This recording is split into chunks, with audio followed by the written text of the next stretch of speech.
Yes, students. CA Mohit Rora this side from Unique Global Education, and this is going to be one of the most awaited video of the channel because कई दिनों से मुझे student CFA के बारे में पूछ रहे थे. I was getting genuine questions in relation to sir ये CFA एक्चुअली में होता क्या है, सर अगर हमें CFA परस्यू करना है तो हमें टाइम कितना लगेगा. कॉमर्स के स्टूडेंट्स हैं तो फॉर श्योर अगर हमें CFA परस्यू करना है तो हमारा पैसा इन्वेस्टेड कितना लगेगा. सर अगर हम CFA बन जाते हैं तो after clearing each level of CMA हम लोग कितना सैलरी एक्सपेक्ट कर सकते हैं. CFA बनने के बाद हम लोग किन एरियाज ऑफ वर्क में अपना काम कर सकते हैं. And in this world that is post 2025 क्या CFA करना एक्चुअली वर्थ इट है. तो yes, this is going to be your one stop solution. जिस वीडियो में हम लोग आपको कंप्लीट रोड मैप देने वाले हैं फ्रॉम कौन बच्चा CFA स्टार्ट कर सकता है टू पोस्ट CFA क्वालिफिकेशन आप किन किन एरियाज में जॉब कर सकते हो. तो मेक श्योर पूरा वीडियो एंड तक देखिए. So yes, starting with the very first question, sir actually what is CFA and CFA pursue किसे करना चाहिए. तो स्टार्टिंग विद सबसे पहले CFA का जो फुल फॉर्म है that is chartered financial analyst. Yes, CFA stand for chartered financial analyst and ये एक सर्टिफिकेशन कोर्स है that specialises in the field of finance. तो अगर आप एक ऐसे पर्सन हो जो इन द फील्ड ऑफ फाइनेंस अपना एक ग्लोबल करियर बनाना चाहते हो and you want to work with the entities that have great experience in the field, such as it can be investment banking, it can be portfolio management, it can be equity research, it can be hedge funds or risk analysis. अगर आप इन सब areas में काम करना चाहते हो तो CFA is your one stop destination. मतलब अगर समराइज करना चाहूं तो सीधी बात है, अगर आपको stock markets, investment, personal finance, corporate finance, अगर इन सब में आपका इंटरेस्ट है तो आप CFA परस्यू कर सकते हो. बट लेकिन अगर आपका interest you can say marketing, sales, HR operations में है, so I can say CFA is not a thing for you. But I know कि आप सबको पता है कि चाहे आप पोस्ट क्वालिफिकेशन फाइनेंस में काम करो या ना करो, बट आज के तारीख में फाइनेंस अप्लाई तो हर का ही करता है. कोई साइंस का बंदा हो, कोई कॉमर्स का बंदा हो, कोई आर्ट्स का बंदा हो, पैसा कमाना सबने है, पैसा बढ़ाना सबने है. तो सीधी बात है, जैसे एक देश ग्रो करेगा द डे इकोनॉमी, किसी भी देश की इकोनॉमी बढ़ती है तो लोगों के पास पैसा आता है. जब लोगों के पास पैसा आएगा तो people will feel the need कि मुझे अपने इस पैसे को सेव करना है, मुझे इस पैसे को इन्वेस्ट करना है, मुझे इस पैसे को बढ़ाना है. एंड जैसे देश पैसा वाला बढ़ेगा, GDP बढ़ेगी, लोगों को पैसा बढ़ाने की जरूरत फील होगी, तो they will need the specialised managers of finance. And finance का जो कहा जाता है ना डॉक्टर, तो फाइनेंस का जो MD डॉक्टर होता है that is CFA. So here is what CFA actually is and किन लोगों को CFA करना चाहिए. So coming to the next question, sir CFA अगर मुझे CFA के एग्जाम में बैठना है तो बेसिकली CFA एग्जाम्स में 3 लेवल होते हैं, that is level 1, level 2 and level 3. Sir अगर मुझे लेवल 1 के लिए अपीयर करना है so what is the eligibility criteria. To start with, अगर आप लोगों ने अपना ग्रेजुएशन कंप्लीट कर रखा है, it can be BCom, it can be BBA, it can be BSc, अगर आपने किसी भी फील्ड में अगर अपना ग्रेजुएशन कंप्लीट कर रखा है तो you can very well sit for all the levels of CFA, you are well to go. लेकिन अगर आप अभी तक एक अंडर ग्रेजुएट हो, आप अपना ग्रेजुएशन परस्यू कर रहे हो, तो सबसे पहले अगर आपको लेवल 1 ऑफ द एग्जाम को अपीयर करना है तो at least 23 months before your completion of graduation. मतलब जैसे कि let us take an example, अगर कोई स्टूडेंट है जो 3 इयर्स का BCom परस्यू करता है, उसने अप्रैल 2025 में अपना ग्रेजुएशन स्टार्ट किया है, देन इट विल बी अप्रैल 26, अप्रैल 27, अप्रैल 28. तो अप्रैल 27 में वो अपना ग्रेजुएशन कंप्लीट करेगा. सो अप्रैल 28 से मिनिमम 23 मंथ्स बिफोर आप अपना लेवल 1 दे सकते हो. मतलब इन शॉर्ट समझ लो, अगर आपने अपना फर्स्ट ईयर BCom का जस्ट कंप्लीट किया है एंड 23 मंथ्स मतलब सेकेंड ईयर का अगर आपने एटलीस्ट 1 मंथ भी कंप्लीट किया तो आप लेवल 1 के लिए अपीयर कर सकते हो. जो क्राइटेरिया होती है, the criteria for level 2 examination, अगर मैं लेवल 2 एग्जामिनेशन की बात करूं तो at least 11 months before the graduation.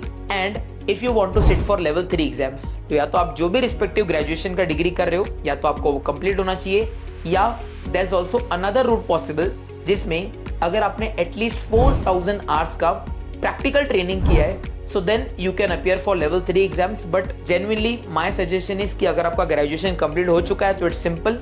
But अगर आपका ग्रेजुएशन कंप्लीट नहीं हुआ, so there is a common myth कि लोगों को लगता है कि undergraduate students CFA pursue नहीं कर सकते. But yes, you can pursue for the CFA. But the one thing is कि अगर आपको CFA में अपने आप को एनरोल करवाना है, but if you need to fill the registration, तो you need to have a valid passport. Yes, तो जिन भी स्टूडेंट्स के पास पासपोर्ट नहीं है, make sure you get a valid passport, because post pursuing passport only आप अपना CFA एग्जामिनेशंस के लिए रजिस्टर कर सकते हो. तो अब बात कर लेते हैं CFA एग्जामिनेशंस की.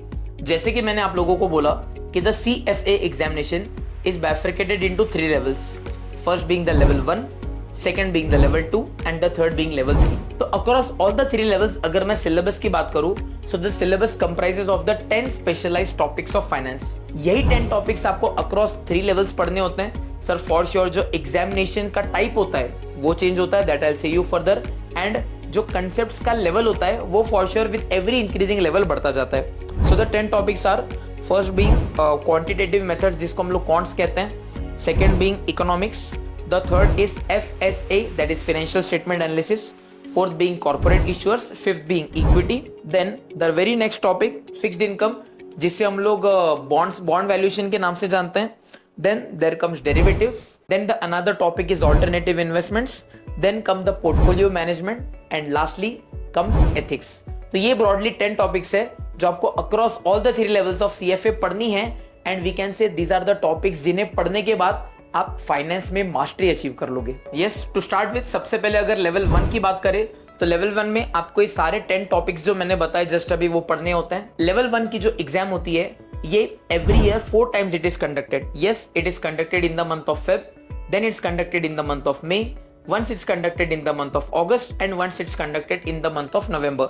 so you can say every 3 months में आप CFA level 1 की एग्जाम अपीयर कर सकते हो। अब अगर बात करें सर एग्जामिनेशन में क्या 100% MCQ बेस्ड पेपर है, the answer is yes. Level 1 is 100% MCQ based जिसमें आपको 2 सेशंस दिए जाएंगे। Every session will be of 90 MCQs and her session में लगा आपको 135 मिनट्स का टाइम मिलेगा। मतलब टोटल अगर मैं बात करूं तो अक्रॉस एंटायर लेवल 1 आपको 180 MCQ टाइप क्वेश्चंस अटेंड करने पड़ेंगे एंड द टोटल टाइम दोनों सेशंस का मिलाकर that will be awarded to you is approximately 4.5 hours. ठीक है, तो इसमें आपको पेपर देना है but need not worry, the best thing is पहली बात तो MCQ बेस्ड पेपर्स है, secondly there is no negative marking. तो नॉर्मली बच्चे सारा का सारा अटेंड करके आते हैं। And one more additional thing जो इंस्टीट्यूट ने रिसेंटली कुछ समय पहले ऐड करी है that is in relation to the practical training module, because the institute the CFA institute does not want कि मेरे जो कैंडिडेट्स हैं जो पास हो रहे हैं उन्हें थियोरेटिकल नॉलेज तो है but they do not have skills, but they do not have the practical knowledge. तो इसी कंडक्ट में CFA इंस्टीट्यूट ने 2 प्रैक्टिकल ट्रेनिंग मॉड्यूल्स भी इनकॉर्पोरेट कराए एंड आउट ऑफ दोस 2 आप कोई भी एक प्रैक्टिकल मॉड्यूल कंसिडर कर सकते हो। You can either go for financial modelling और you can go for python programming, आप कोई भी एक चूज कर सकते हो। Need not necessarily before the exam, आप आफ्टर एग्जाम भी, बट फॉर क्वालिफिकेशन आपको ट्रेनिंग करना पड़ेगा। This training is nothing but institute ने अपना एक प्रॉपर कोर्स जो है डिजाइन कर रखा है, उस कोर्स के हिसाब से आपको लेक्चर्स देखने पड़ेंगे, अकॉर्डिंगली आपको उनका एग्जाम देना पड़ेगा। कोई बहुत ज्यादा टफ नहीं होता है, but course post qualification of this skills training module only आप लेवल 1 क्लियर कर जाओगे and then you will be eligible to appear for level 2। so yes, post qualification of level 1 you will be eligible for level 2 papers। अब अगर level 2 की बात करें, same 10 topics जो आपने level 1 में देखे थे सेम 10 टॉपिक्स हमें level 2 में भी देखने मिलेंगे। But the thing here is कि लेवल 1 में सारे के सारे क्वेश्चंस हमारे MCQ बेस्ड होते थे। मतलब एक क्वेश्चन रहेगा, उस क्वेश्चन के ऊपर you will have to answer and the another question will be completely unrelated. But अगर लेवल नंबर 2 की बात करें तो लेवल नंबर 2 में सारे MCQs नहीं होते हैं, सेशंस 2 ही होते हैं। जैसे पहले होते थे सेम डे में 2 सेशन, वैसे यहाँ पे भी सेम डे में 2 सेशन रहेंगे। Every session will be of approximately 132 minutes, but यहाँ पे rather than MCQs you will get data sets. Yes, तो जो पहला पार्ट ऑफ द पेपर रहेगा उसमें आपको 11 डेटा सेट्स मिलेंगे। For every data set you will have to appear for 4 questions. मतलब 11 into 4 मतलब कितना हो गया, 44 बोलिए, हाँ है ना। तो सीधी बात है 44 MCQs you need to attend in the very first session, then 11 into 4 44 MCQs you need to attempt in the very next session। ऐसे आप टोटल करके लेवल 2 का एग्जाम अपीयर करोगे and you will be able to clear. इधर भी एक चीज same है कि यहाँ पर भी नेगेटिव मार्किंग होने नहीं वाली है।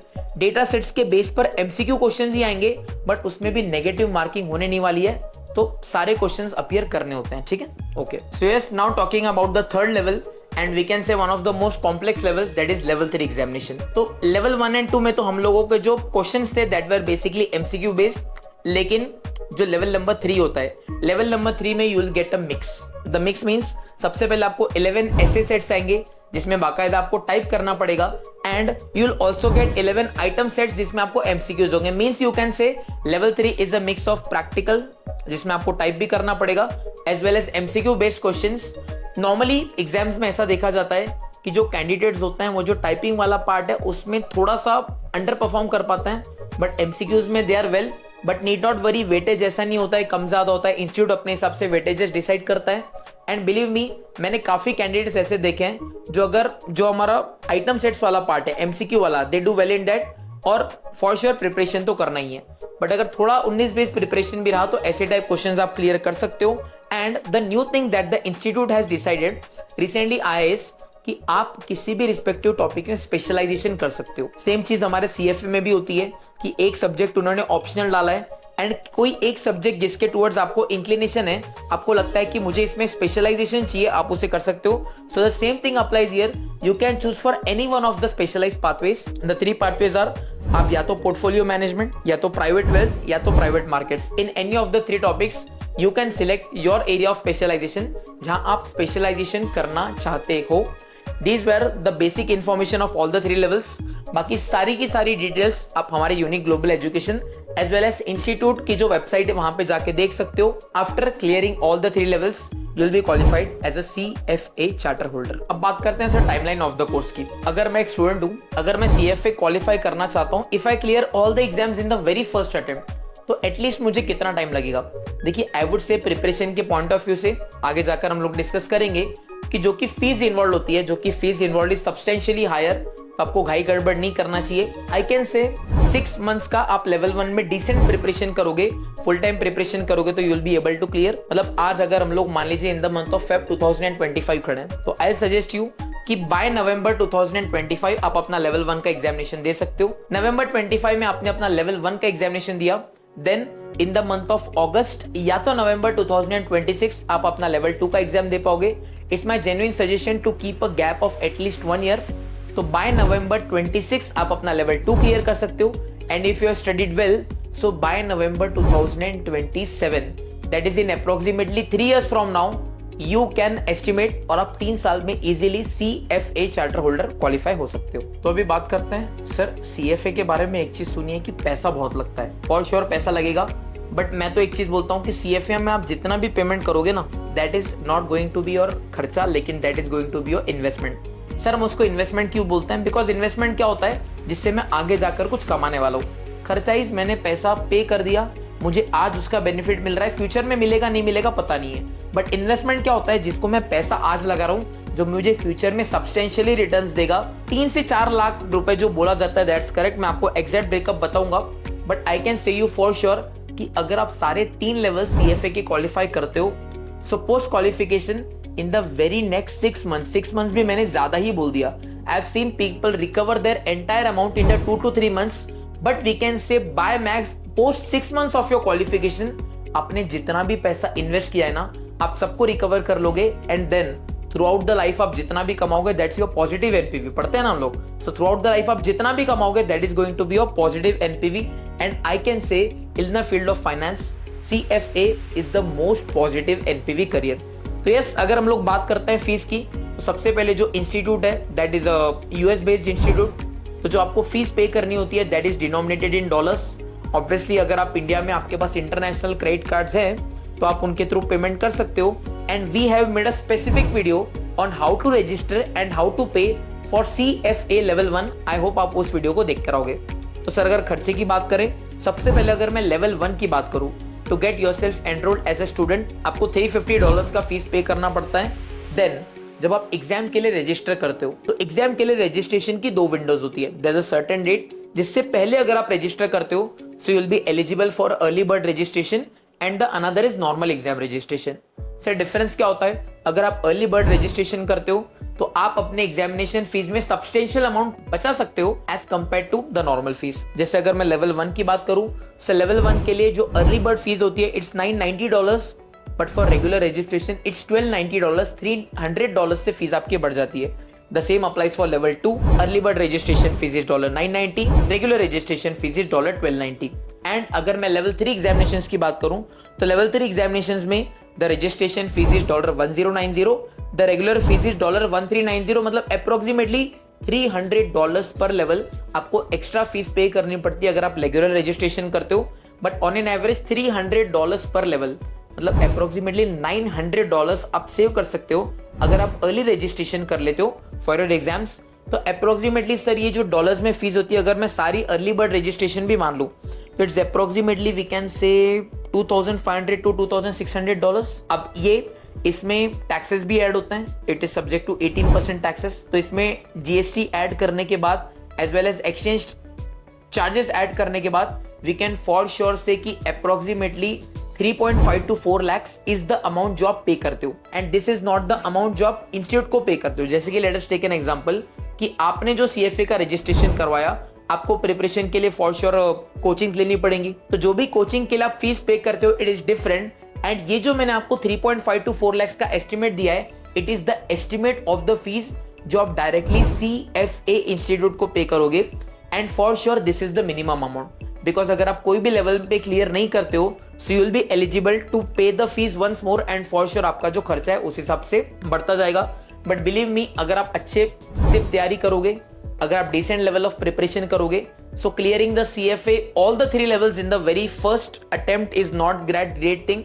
एंड सेकेंडली सर ये इतना महंगा कोर्स है ताकि कुछ हमको बेनिफिट्स मिल सकते हैं। यस, द बेनिफिट्स आर कि जो सीएफए इंस्टीट्यूट है ना, CFA institute multiple variety of scholarship provide करती है depending upon the category you are. इससे रिलेटेड भी हम लोग एक अलग से वीडियो बनाने वाले हैं, और सो मेक श्योर आप लोग चैनल को सब्सक्राइब करके रख लें। But CFA institute various type of scholarships भी प्रोवाइड करता है एंड आपको इंस्टीट्यूट को अप्लाई करना पड़ता है, स्कॉलरशिप के विंडोज ओपन होते हैं and if you are eligible तो आपको स्कॉलरशिप्स अवार्ड करी जा जाती है। And post getting the scholarship आपकी फीस जो है वो सब्सटेंशियली कम हो सकती है। बट मैंने अभी आपको एक रफ आइडिया दे दिया अबाउट द इंस्टीट्यूट का फीस जो आप पे करोगे अगर आपको स्कॉलरशिप नहीं मिलता। तो सर अगर बात करें कि ठीक है हम लोगों ने डिसाइड कर लिया हमें सीएफए परस्यू करना है, अभी बात करते हैं कि सर सीएफए अगर हमें परस्यू करना है तो व्हाट आर द प्लेसेस, हम लोगों को कौन से रिसोर्सेज से स्टडी करना पड़ेगा। तो सबसे पहले तो जो इंस्टीट्यूट का लर्निंग मॉड्यूल आता है वो हमारे लिए भगवत गीता है, उसको तो हम लोग छोड़कर बिल्कुल भी नहीं जा सकते हैं, तो वो हमें पढ़ना पड़ेगा। अपार्ट फ्रॉम दैट कई सारे पब्लिकेशंस आते हैं, जैसे Schweser is one of the most famous publication, आप उनसे पढ़ सकते हो। Then we at unique global education हम लोग आपको नोट्स प्रोवाइड करते हैं, जिन नोट्स में आप सारे रेगुलर लेक्चर्स में पढ़ते हो, एज वेल एज उसमें समरी नोट्स भी होता है such that 1 day before exam आप क्विकली कैसे रिवाइज कर पाओ, तो आप उन नोट्स को रेफर कर सकते हो। Then what is our practice at unique global education, कि हम लोग आपको सारा का सारा मटेरियल हमारे नोट्स से पढ़ाते हैं। Along with that most importantly हम लोग आपको एमसीक्यूज प्रैक्टिस करवाते हैं, because most importantly across all the levels आपको एमसीक्यू देखने के लिए मिलते हैं। एंड हम आपको एमसीक्यूज जो है and what is genuinely said कि एक बच्चे को अगर सीएफए क्लियर करना है तो एटलीस्ट उसे सबसे पहले तो जो इंस्टीट्यूट के लर्निंग मॉड्यूल्स है क्या वो सारे क्वेश्चन सॉल्व होने चाहिए। यस, देन इंस्टीट्यूट के अगर आप देखोगे तो there is an additional question bank. What we at unique global education have done is कि एक तो सबसे पहले इंस्टीट्यूट के एडिशनल रिसोर्सेज आते हैं जिसमें क्वेश्चंस आते हैं, देन इंस्टीट्यूट का एक एडिशनल क्वेश्चन बैंक है। तो what we at unique global education do is कि हम लोगों ने सारे के सारे क्वेश्चंस जो कंपाइल हो सकते थे from the past exam questions to learning module के questions to additional practice bank के क्वेश्चंस, हम लोगों ने सबको कंपाइल करके रखा हुआ है। And what is our practice is कि at the end of every topic, अब हर टॉपिक में भी ना अलग अलग सेक्शंस होते हैं, तो eight the end of every learning module, eight the end of every section हम लोग मेक श्योर करते हैं कि आप सारे के सारे क्वेश्चंस जो हैं that are every possible question आप उसको साथ साथ में करते चलो। बिकॉज आई हैव सीन कि बहुत सारे बच्चे होते हैं उनको क्लियर करने में दिक्कत आती है, एंड क्लियर करने में दिक्कत इसीलिए आती है बिकॉज कंसेप्ट्स तो सारे पढ़ लिए लेकिन क्वेश्चंस की इतनी प्रैक्टिस हुई नहीं। So questions practice is a must, and what we at unique global education make sure is कि आप इतने क्वेश्चंस की प्रैक्टिस करो कि when you go to sit for your exams आपको कोई भी क्वेश्चन ऐसा नहीं लगे कि सर ये तो देखा नहीं हुआ है, but you will feel confident. और जब आप पेपर में कॉन्फिडेंट जाते हो so the level of you clearing the exams become substantially higher. So yes, हम लोग आते हैं, we are coming towards the end of the video. Coming to the next question, sir CFA का scope है क्या? सीधी बात है, सीएफए का स्कोप था, है और फ्यूचर में फॉर श्योर बढ़ने ही वाला है। एंड जब भी बेटा फाइनेंस की बात होती है ना, जब भी फाइनेंस में स्पेशलाइजेशन की बात होती है ना, so the very first degree जिसे देखा जाता है दैट कम सीएफए। लेकिन फिर भी बच्चों को क्वेश्चन होता है कि सर अगर हम लोग सीएफए क्लियर करते हैं तो जॉब्स तो मिल जाएंगी, किन किन फील्ड्स में जॉब मिल जाएंगी मैंने आपको ये भी बताया, बट सर हम लोग सैलरी एक्सपेक्टेशन कितना रख सकते हैं? तो सबसे पहले the great thing that is कि आपको अगर जॉब स्टार्ट करनी है सो इट्स नॉट रिक्वायर्ड कि आपने तीनों लेवल्स क्लियर किए हो। अगर आप एटलीस्ट 111 भी क्लियर करते हो तो you can very well start a job.